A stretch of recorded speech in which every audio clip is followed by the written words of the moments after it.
தமிழ்நாட்டுக்கு அவங்க என்னதுக்காக வந்திருக்காங்கன்னு நமக்கு தெரியல. அவங்களுடைய நிகழ்ச்சி நிரல் என்னன்னு தெரியல. இலங்கைக்கு போனது தெரியுது. அப்போ இலங்கையிலேருந்து இங்கே வர்றாங்கன்னு சொல்கிறாங்க.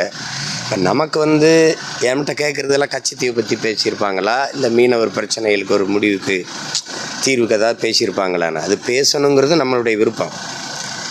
இப்போ ஐயா மோடி அவர்கள் இன்றைக்கி பிரதமராலே 10 ஆண்டுகளாகி 15வது ஆண்டு தொடருது, போயிட்டு 12 ஆண்டு ஆக போகுது.